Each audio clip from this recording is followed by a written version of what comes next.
Этот автомобиль называют спасителем, ведь он превратил фабрику спорткаров, которая балансировала на грани банкротства, в корпорацию, которая научилась зарабатывать просто на своем имени – Porsche. Он перевернул рынок и переписал правила игры в своем классе. Уверен, вы сейчас думаете, что я говорю про Cayenne, но это другая история. Cayenne был следствием, а не причиной этого переворота. А настоящая революция в Porsche произошла на несколько лет раньше, и устроил ее совсем другой автомобиль.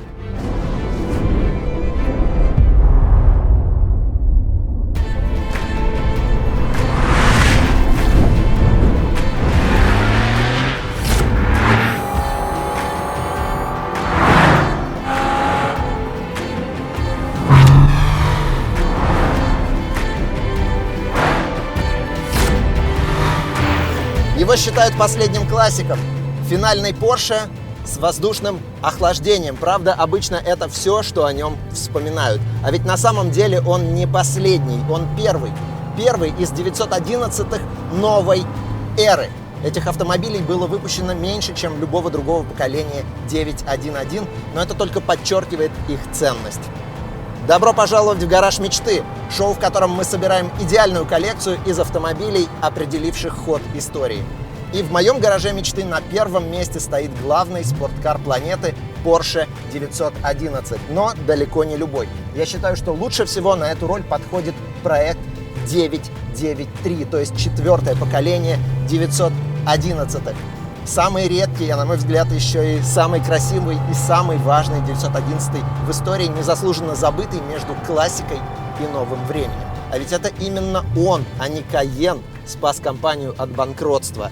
А случилось это только потому, что в каждой из этих машин есть частичка Toyota.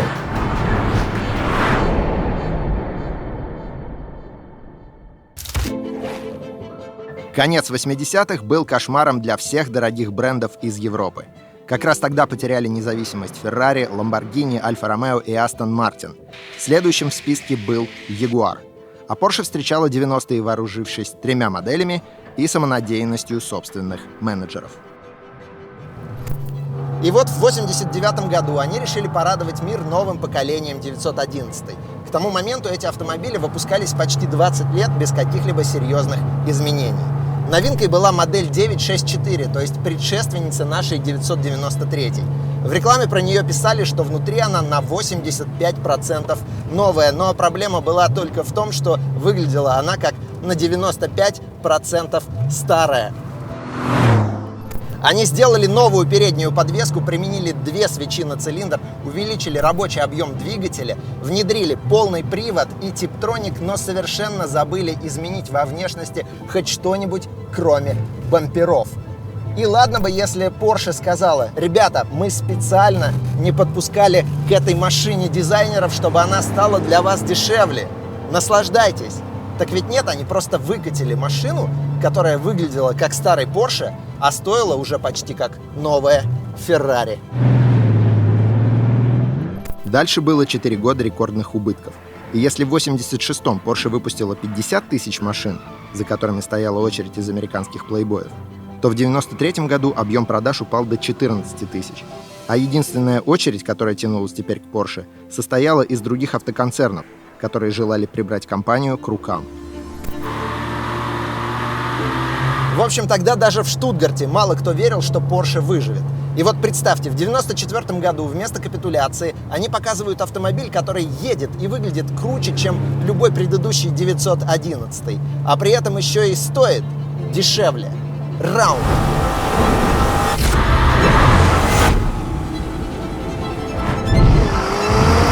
Мотор — это душа Porsche, настоящий наркотик.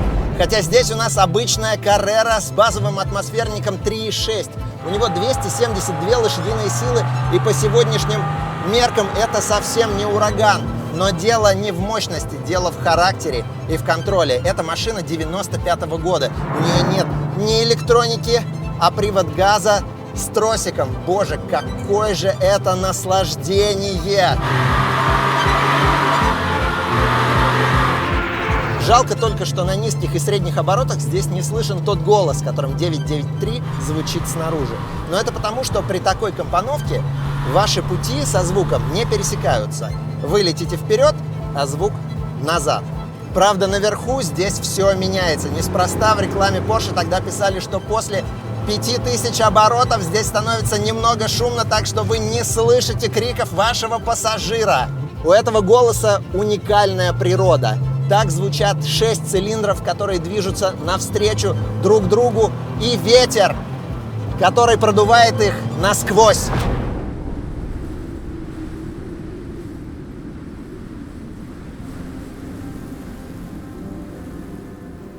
Это двигатель М64, последний атмосферник Porsche с воздушным охлаждением. Хотя предпоследним тоже был он, потому что 993 унаследовала свои моторы от модели 964 после того, как Porsche решила больше не вкладываться фундаментально в старую архитектуру. А тогда для 993 они просто модернизировали газораспределительный механизм и выпуск.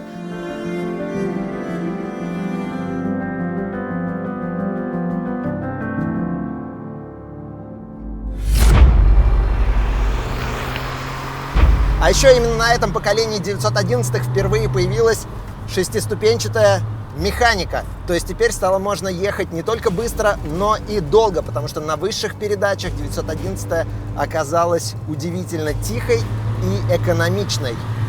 Но мне все-таки больше нравится вторая и третья передачи.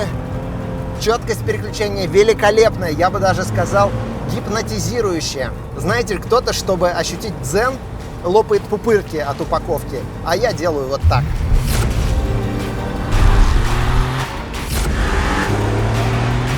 Правда, коробки Porsche не всегда отличались такой четкостью. Старые 911 ругали за длинные ходы рычага, но модель 964 справилась с этой проблемой, а 993 просто закрепила этот навык навсегда. Меня с детства интересовало, зачем 911 столько приборов. 5 колодцев и 1, 2, 3, 4, 5, 6, 7, 8 стрелок. Это не приборы, а какая-то витрина часового магазина. Оказалось, все дело тоже в двигателе.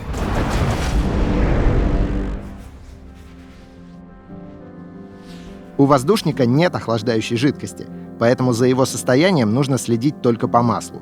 Лучше всего водителю виден указатель давления в системе смазки, а еще важнее два других — температуры и уровня масла. Однако здесь сухой картер, поэтому стрелка уровня постоянно прыгает. И чтобы понять, сколько же масла в системе, машину нужно сначала полностью прогреть, поездить, остановиться на ровной поверхности и только потом смотреть на стрелку. И это многое говорит об эргономике Porsche начала 90-х. Современные модели считаются образцами порядка вокруг водителя, но это только потому, что они 30 лет думали, что вообще можно сделать со всем вот этим вот. Только посмотрите, климат-контроль здесь не видно с места водителя. Вы скажете, в Porsche нужно смотреть на другое. Правильно, но из 5 приборов нормально читаются только 2,5, если вы держите руль вот так. Хотя если вы учились посадке у правильных инструкторов, то да, окей, приборы видно нормально. Еще обратите внимание на зеркала. Они стоят асимметрично для того, чтобы в них хоть что-то было видно через вот эти форточки. Руль, педали и кресло здесь тоже установлены в рандомном порядке. Мои ноги смотрят куда-то туда, кресло смещено влево, а руль стоит не по центру, и он в принципе не регулируется. То есть, понимаете, я уже сразу еду боком.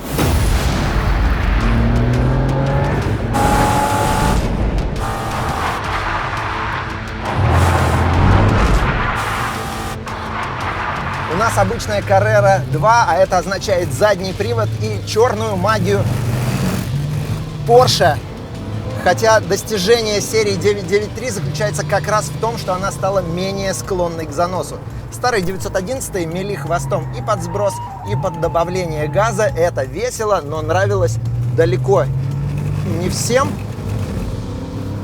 В гонках 911 ехали быстро, но обычные покупатели почему-то пугались. Проблема заключалась в том, что даже на модели 964 сзади стояла подвеска, унаследованная от самого первого 911 на косых рычагах. То есть такая же, как на Жуке и на Запорожце. По-английски такая схема называется Semi-Trailing Arm. Это продольные рычаги, которые качаются на диагональных осях. Ее особенность в том, что в повороте внешнее нагруженное колесо немного разворачивается наружу, и хвост начинает обгонять переднюю ось. Особенно этим страдал 930 Turbo, а у 993 наконец появилась многорычажка с подруливающим эффектом, которая доворачивает колеса внутрь поворота. Этот Porsche ехал уже по-другому. Этот автомобиль похож на плотную перчатку. Все чувства обострены до предела. Особенно здесь классно рулить. Руль сам по себе не острый, но очень чуткий. Руками чувствуешь все, что происходит под передними колесами, а всем остальным телом ощущаешь, что происходит с колесами задними. И несмотря на то, что здесь нет системы стабилизации, управлять этим автомобилем не страшно. Про 993-ю говорили, что... Опа! Совсем не страшно, блин, да?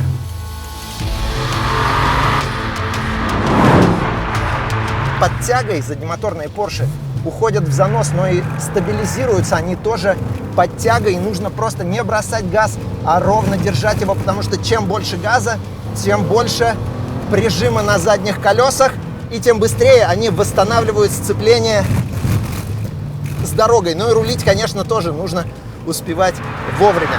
Многие говорили, что 993 стала менее дикой, чем другие поколения 911-х, но она стала быстрее и безопаснее, а значит лучше. И лишнее подтверждение этому факту в том, что именно такую многорычажку применяют потом на всех поколениях 911-х вплоть до сегодняшней серии 992.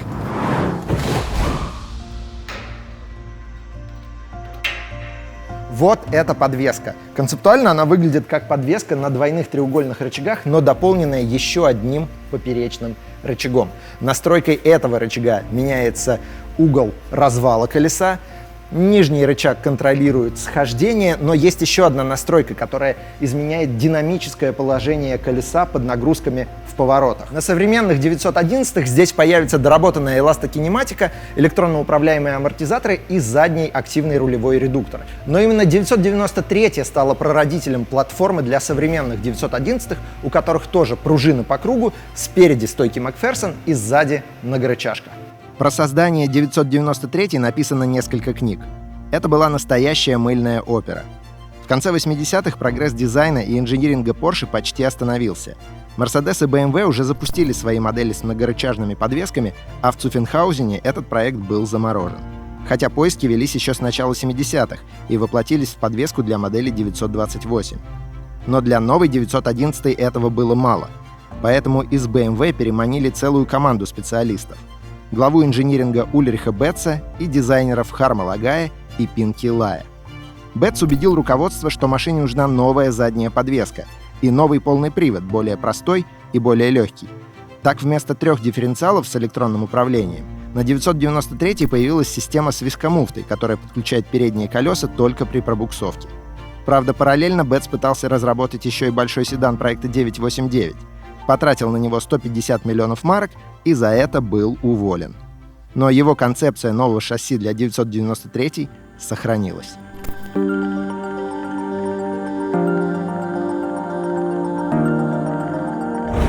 Проблема была в том, что новое шасси съело почти весь бюджет проекта. Остатки решили использовать на точечную модернизацию двигателей к середине жизненного цикла. Сначала доработали головки блока, потом выпуск, применили впускные коллекторы переменной длины Vario RAM и, наконец, разработали наддувный двигатель для версии турбо. На нем впервые вместо одного крупного турбокомпрессора использовали 2 параллельных небольших. Эту концепцию потом применяли на всех турбоках последующих поколений.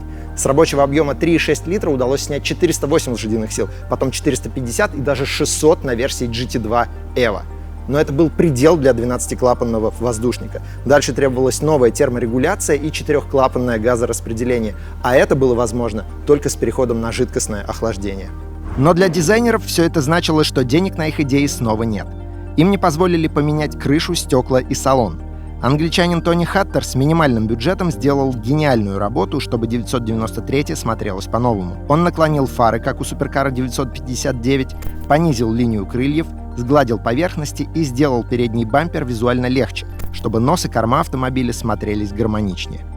И вот самый забавный пример экономии на дизайне. Это водосточные желоба. Они проходят по кромке двери, режут заднюю стойку и уходят к моторному отсеку. Уже тогда было понятно, что с точки зрения аэродинамики и эстетики это рудимент.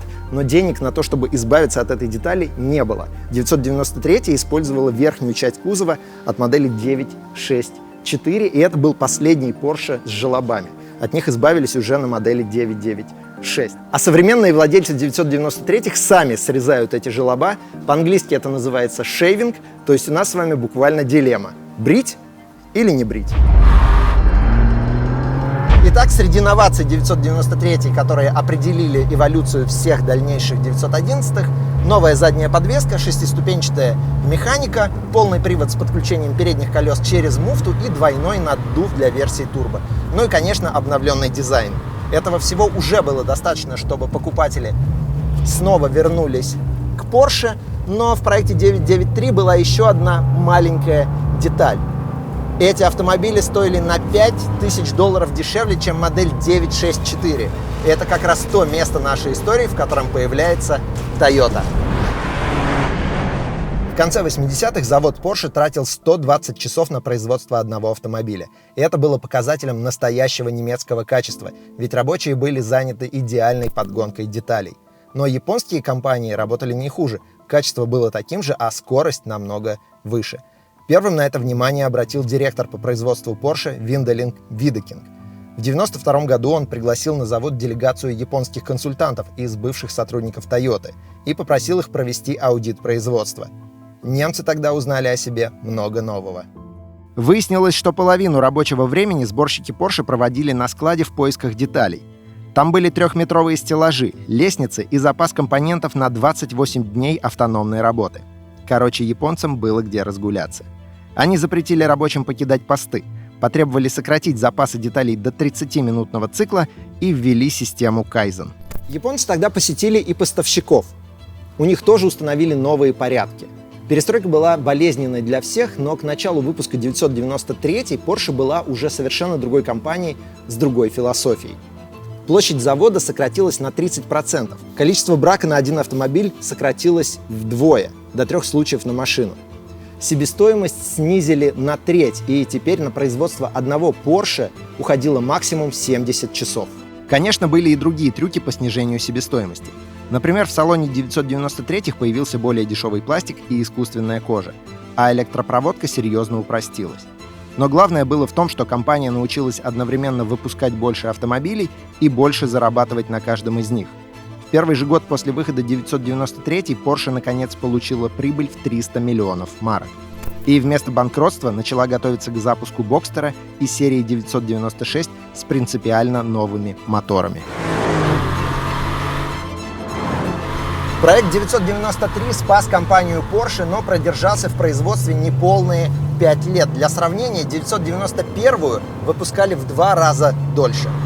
Можно долго спорить, какая из 911-х была самой-самой в истории. Модель 64 года начала всю эту эпопею, 996-я перевела ее в новую дисциплину, а модели 991 и 992 превратили Porsche в настоящие суперкары.